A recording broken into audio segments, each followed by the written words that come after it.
स्वागत है आप सभी का मुनाफे की मंडी में, जहां हम आपको कमोडिटी मार्केट की तमाम बड़ी खबरें बताते हैं। सबसे पहले जो भी किसान हमें अभी देख रहे हैं उनके लिए संदेश यही है कि अगर उनके भी कोई सवाल हो, कोई शिकायतें हो, कोई परेशानियां हो तो आप हमें भेज सकते हैं। आपके लिए एक प्लेटफॉर्म है जिसके जरिए आप अपनी आवाज़ को बुलंद कर सकते हैं। आपकी आवाज़ को स्वदेश की आवाज़ बनाएंगे और हर देश के हर कोने तक आपकी आवाज़ को पहुँचाएंगे।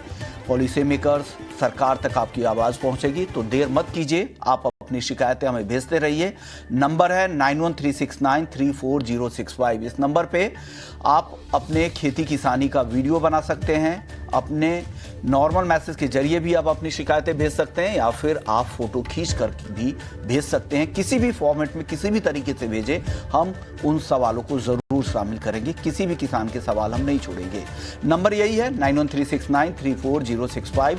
स्क्रीन पर है, इसे नोट कर ले और इसी नंबर पे मैसेज, फोटो के जरिए, वीडियो के जरिए, जिस फॉर्मेट में भेजना है भेजिए। आपकी शिकायतें ज़रूर सुनी जाएगी। चलिए आगे बढ़ते हैं। हमारे साथ आज दो मेहमान हैं जो आज आपकी मदद करने वाले हैं। तरुण सत्संगी है, कमोडिटी एक्सपर्ट है, और साथ ही हमारे साथ अंकित कपूर हैं, को फाउंडर और डायरेक्टर हैं कमोडिटी समाचार सिक्योरिटीज़ के। बहुत बहुत शुक्रिया आप दोनों मेहमानों का, आप लोगों ने वक्त निकाला है। शुरुआत सोने और चांदी से ही करेंगे क्योंकि दोनों ही घरेलू बाजार में रिकॉर्ड स्तरों के करीब है। चांदी आज शुरुआती कारोबार में थोड़ी मुनाफा वसूली दिखा रही थी, अब बिल्कुल सपाट है। 1,17,150 रुपये के ऊपर चांदी पहुंच गई है। फिर से रिकॉर्ड से सिर्फ 500 रुपये की दूरी है। घरेलू बाजार में सोना 1,02,200 रुपये के ऊपर टिक गया है। यहां पर भी नया रिकॉर्ड देखने को मिल रहा है। तरुण जी, घरेलू बाजार में दोनों काउंटर नया हाई बना रहे हैं, ऐतिहासिक स्तरों पर है। आगे किस तरह की चाल लग रही है दोनों ही काउंटर में, सोने में भी और चांदी में भी? और जो भी दर्शक देख रहे हैं उनके लिए क्या सलाह है? लॉन्ग टर्म क्या सलाह है? इंट्राडे के लिए क्या करें? पोजिशनल क्या करें?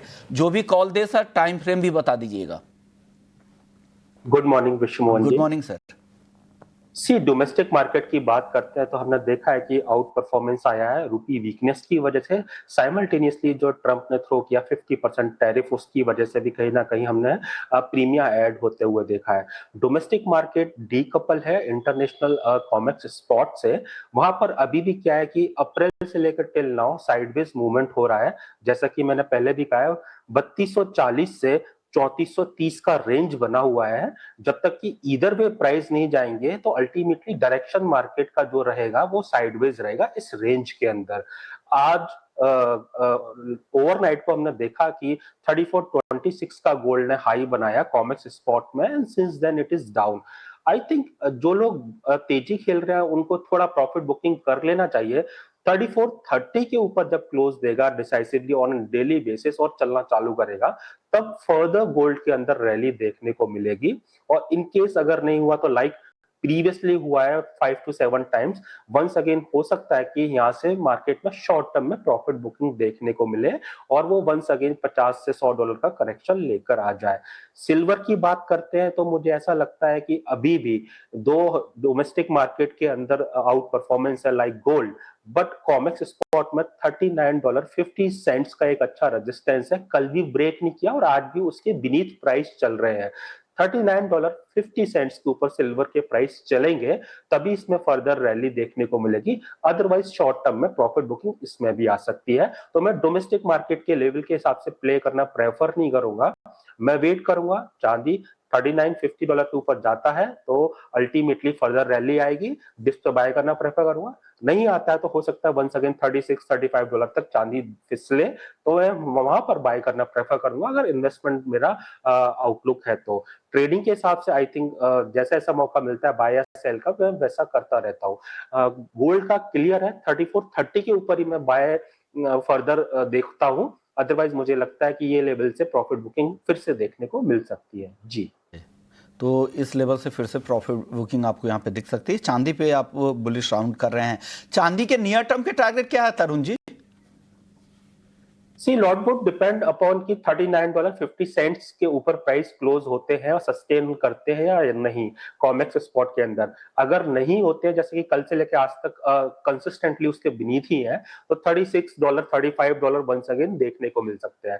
कंसीडरिंग दैट 1,17,000 या 1,18,000 मान लीजिए कि एक रेजिस्टेंस का काम कर सकता है। अगर उसके ऊपर प्राइस नहीं चलेंगे तो हो सकता है वंस अगेन 1,14,000 1,13,000 नीचे की तरफ शॉर्ट टर्म में प्राइस देखने को मिले। तो चलिए व्यू आपको आ गया है सोने और चांदी को लेकर तरुण जी की तरफ से।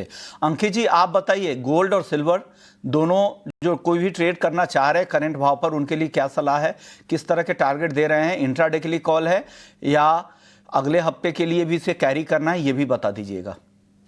नमस्कार विष्णु जी। नमस्कार सर। सबसे पहले तो जितना हमने बात करी थी लास्ट वीक, उसके अंदर हमने 1,02,000 का टारगेट दिया था गोल्ड के अंदर और 1,17,000 का टारगेट सिल्वर में दिया था, वो अचीव होता हुआ नजर आ रहा है। ओवरऑल ट्रेंड देखो तो मुझे अभी भी इसके अंदर कोई वीकनेस नहीं दिख रही है। ओवरऑल अगर देखा जाए तो 3 महीने से काफी एक रेंज में ट्रेड करता हुआ नजर आ रहा था। अब थोड़ा सा इसके अंदर एक स्ट्रेंथ बनता हुआ नजर आ रहा है। 3420 गोल्ड के अंदर एक मेजर रेजिस्टेंस है, इसके ऊपर अगर वीकली क्लोजिंग देता है तो हम फर्दर टारगेट 3660 तक देखने को मिलेगा। वीकली चार्ट पे काफी अच्छा पैटर्न बना हुआ है और एक काफी अच्छी रेंज हमको देखने को मिल रही है, तो ये ट्रेंड पॉजिटिव मुझे लगता है कि कंटिन्यू रहने वाला है।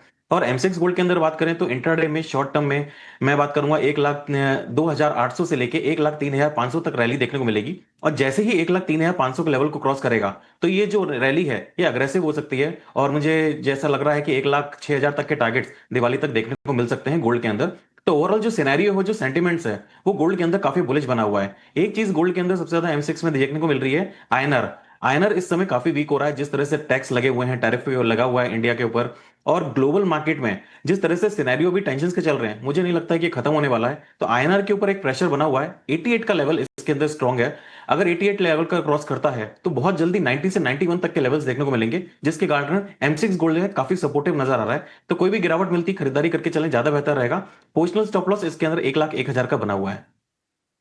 1,01,000 के पोजिशनल स्टॉप लॉस के साथ हर गिरावट पे खरीदारी की राय है। चांदी के लिए वो स्टॉप लॉस क्या होंगे और टारगेट क्या है सर, नया target?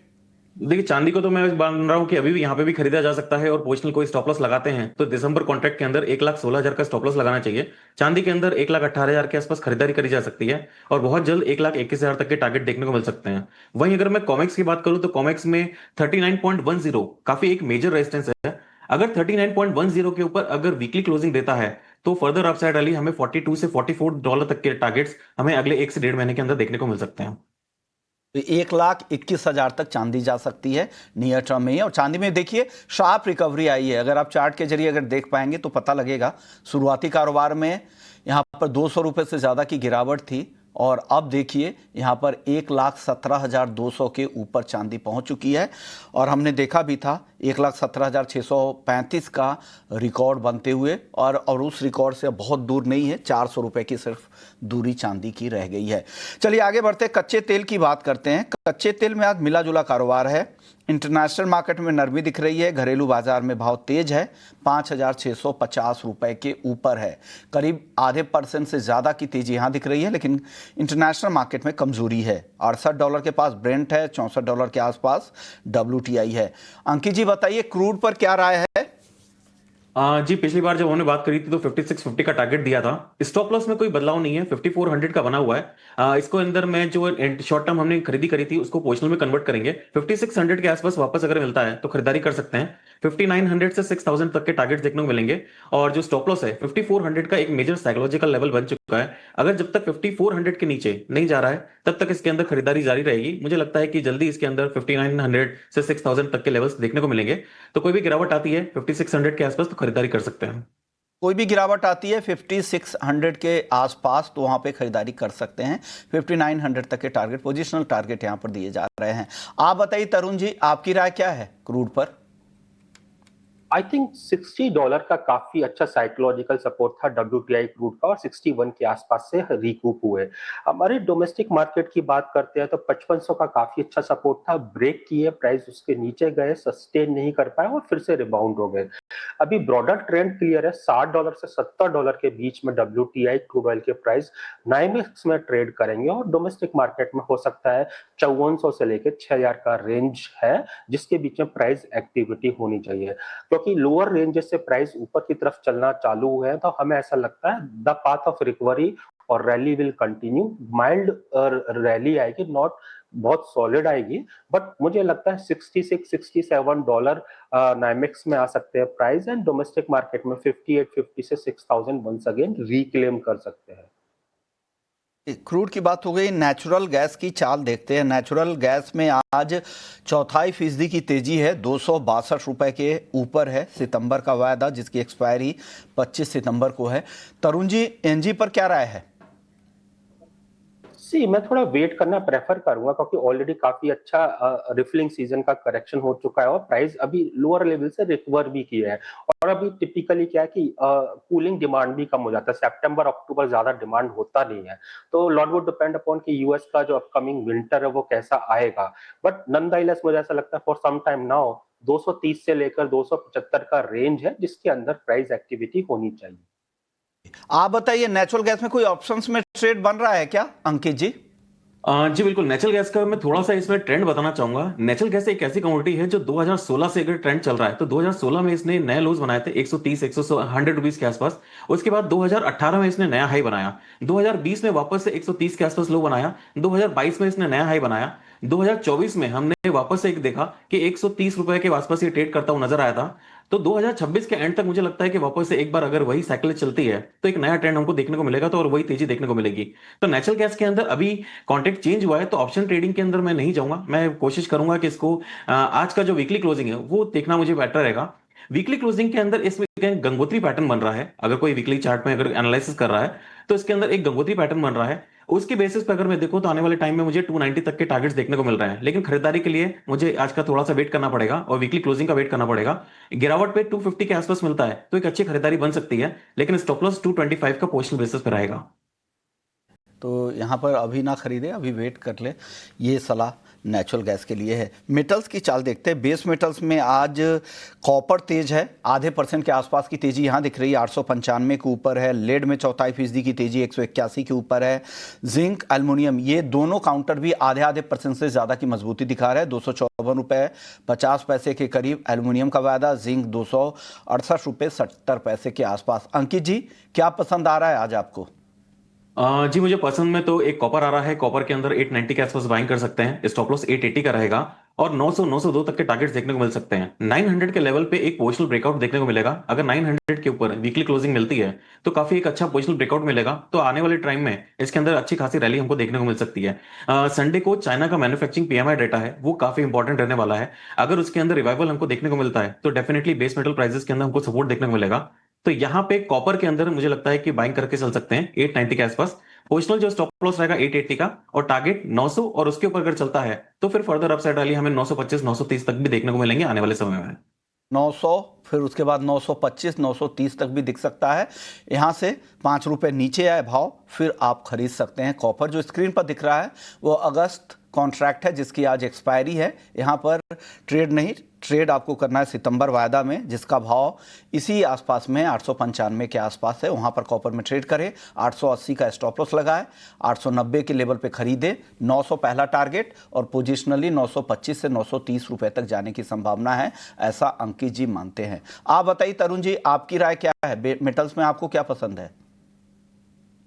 I think copper sideways हो चुका है, 880 से 905 का रेंज है, 905 के ऊपर चलेगा तभी फर्दर रैली आएगी, और मैं इसको एक्चुअली 880 के आसपास बाय करना प्रेफर करूंगा, नॉट नाउ। एंड मुझे लगता है कि अगर 880 नहीं काटेगा तो 905 वंस अगेन देखने को मिल सकता है, बट फर्दर रैली आने के लिए 905 के ऊपर चलना जरूरी है।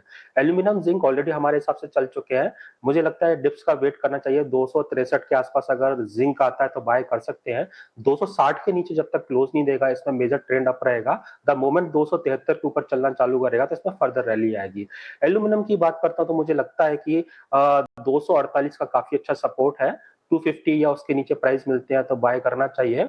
और इसके अंदर भी 256-57 एक इमीडिएट रेजिस्टेंस है, that is likely to taken out, और वो अगर ब्रेक होगा तो 260-265 इसमें भी प्राइस देखने को मिल सकते हैं। जी, तो ये व्यू है पूरे ही बेस मेटल्स पैक को लेकर। चलिए, वक्त है ब्रेक का, लेकिन ब्रेक पर जाने से पहले आपको एक अपडेट दे दूं कि शाम में 5:27 पर हमारी खास पेशकश है, गणपति की धूम मार्केट में बूम। ये सवाल हम पूछेंगे, कई सारे एक्सपर्ट्स होंगे, ज्वेलर्स होंगे, क्योंकि गणपति के दौरान बाजार में तो काफ़ी धूम दिख रही है, ग्राहकी लेकिन कैसी हो रही है, B2C में क्या हाल है, ज्वेलरी मार्केट का क्या हाल चाल है, पूरी ग्राउंड रिपोर्ट हम लेकर आएंगे आपके लिए 5:27 पर। तो देखना मत भूलिएगा, गणपति की धूम मार्केट में भी।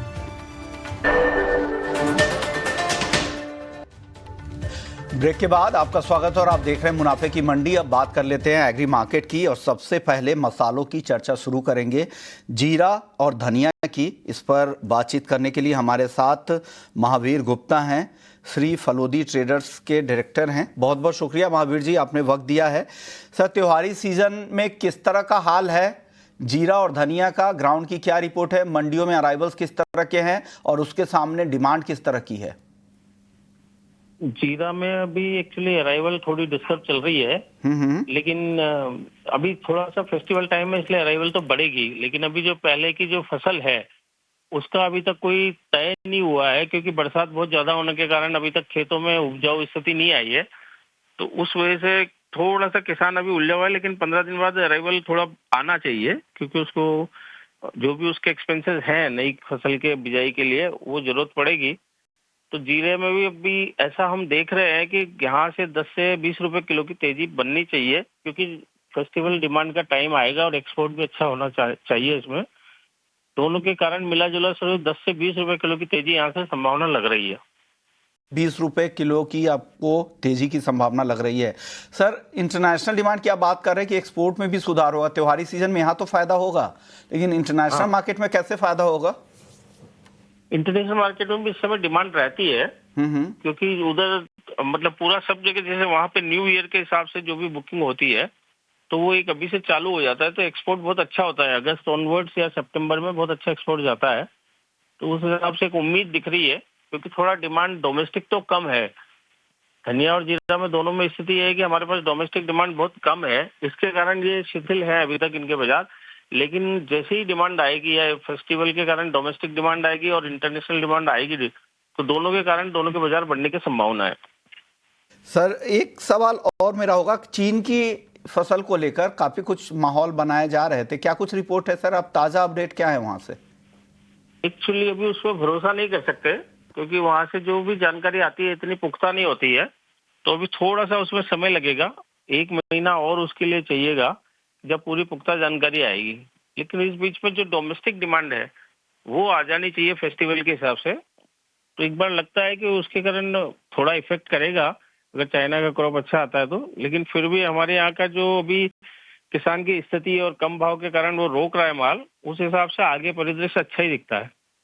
अच्छा दिखता है, चलिए अच्छी बात हो गई। जीरे पे आपसे चर्चा हो गई, अब धनिया सर बता दीजिए, धनिया आपको कैसा दिख रहा है? धनिया में ज्यादा आपको लग रहा है कि यहाँ पे तेजी की संभावना ज्यादा है? धनिया में 10 रुपए किलो की तेजी की संभावना है, इससे ज्यादा नहीं है, क्योंकि धीरे धीरे क्या हो रहा है कि स्टॉक अब कम होता जा रहा है और पूरे साल हमने डोमेस्टिक डिमांड का अभाव महसूस किया है, तो वो अब आना ही चाहिए। लोगों ने जो भी मतलब इसके खपत केंद्र हैं वहां पर धीरे धीरे बाय किया है उन्होंने, तो अब फेस्टिवल डिमांड के कारण उनकी डिमांड अच्छी निकलने की संभावना है। फिर इसके बाद जैसे अभी ओणम है, इसके बाद जो फेस्टिवल साउथ इंडिया के आते हैं उसका बहुत बड़ा फर्क पड़ता है, और यहाँ पे नवरात्रि है, दीपावली है, सभी फेस्टिवल आ रहे हैं, तो पूरी संभावना है कि यहाँ से 5 से 10 रुपया बढ़ सकता है धनिया में भी। धनिया में सर मॉडरेट भाव मिले हैं, क्या लग रहा है नए सीजन में इसकी खेती अच्छी हो सकती है क्या धनिया की इस बार? बिल्कुल चांसेस बन रहे हैं। एक्चुअली सब कुछ डिपेंड करेगा अभी इस समय के मानसून पे, क्योंकि इस साल बरसात बहुत ज्यादा है राजस्थान में, तो राजस्थान में अभी तक बिजाई प्रॉपर हुई नहीं पाई है। जो बिजाई की थी सोयाबीन की, वो मक्का की, वो खराब हो गई है। तो अभी किसान अगले 15 दिन के मानसून को देख के निश्चय करेगा कि सरसों की बुआई करनी है या गेहूं, धनिया, चना पे जाना है। ये अभी सब भविष्य के गर्भ में है, तो इसलिए कुछ कह नहीं सकते। लेकिन सरसों के चूंकि भाव बहुत अच्छे थे, तो किसान का रुझान है सरसों की तरफ भी, तो इससे भी धनिया की जो भी फसल नई बुआई आएगी उसका बहुत बड़ा फर्क पड़ेगा, कि अगर सरसों ज्यादा होती है तो धनिया कम हो जाएगा, और अगर सरसों भी चूक जाता है वो किसान अगर बिजाई करने से, क्योंकि पानी लगातार, बरसात लगातार आ रही है, तो फिर धनिया पे ही उसका एक ऑप्शन रहेगा, तो फिर बहुत बढ़िया क्रॉप आने की संभावना है। क्रॉप इसलिए अच्छी आएगी क्योंकि मॉइस्चर इस बार काफ़ी ज़्यादा होगा, बारिश काफ़ी ज़्यादा हुई है। देश में जितने भी बड़े राज्य हैं उनमें सबसे ज़्यादा बारिश इस बार राजस्थान में ही हुई है और उसका फ़ायदा रबी सीज़न में ज़रूर मिलेगा। शुक्रिया सर, आपने वक्त निकाला, हमारे दर्शकों को बताया कि क्या कुछ हो रहा है जीरा और धनिया के मार्केट में। आप बताइए तरुण जी, मसालों पर आपकी ओवरऑल राय क्या है, क्या लग रहा है, क्या कुछ होने वाला है यहाँ? आई थिंक जीरा की बात करते हैं 18,500 के ऊपर है, जब तक इसमें तेजी रहनी चाहिए और ग्रेजुअली ये 21,000 साढ़े 21,000 आ सकता है। कोरिएंडर की बात करते हैं, आई थिंक 7,500 काफी अच्छा सपोर्ट है। 200-300 रुपए का करेक्शन मिलता है तो वो बाइंग अपॉर्चुनिटी होगा। 8500-8600 हायर साइड पर देखने को मिल सकता है। टर्मरिक डेड जोन में है, 12,800 से 14,000 का रेंज है। जब तक ये 14,000 के ऊपर नहीं चलेगा इसमें तेजी नहीं आएगी। Thank you Tarun ji. जाने से पहले जितने भी आपने राय दी है जिस कमोडिटी पे, उससे जुड़े हुए डिस्क्लेमर क्या है सर? जो भी डिस्कस किया उसमें मेरा पर्सनल ट्रेड हो सकता है, क्योंकि मैं पर्सनल ट्रेड करता हूँ, क्लाइंट बेस मेरा कोई काम नहीं है। जी, आपकी तरफ से डिस्क्लेमर क्या है? अंकित जी, अनम्यूट करके अपना डिस्क्लेमर दीजिएगा सर। जी बिल्कुल। मार्केट में मेरी कोई भी पोजीशन नहीं है, जितनी भी मैंने बात करी सारी अनबाइस्ड है। प्लीज अपने एडवाइजर की सलाह लेना ना भूलिए और बिना स्टॉप लॉस के ट्रेड मत करिए। शुक्रिया आप दोनों मेहमानों का, आप लोगों ने वक्त निकाला। Thank you. चलिए, अब जाने से पहले आपको बता दें कि महीने की शुरुआत में अक्सर बड़े बड़े पैसों के काम होते हैं। जैसे सैलरी आती है, बिल भरने होते हैं, खर्चों की प्लानिंग होती है, लेकिन जिस तरह हम अपने खर्चों की प्लानिंग करते हैं उसी तरह अपने निवेश की प्लानिंग करना उतना ही ज़रूरी है।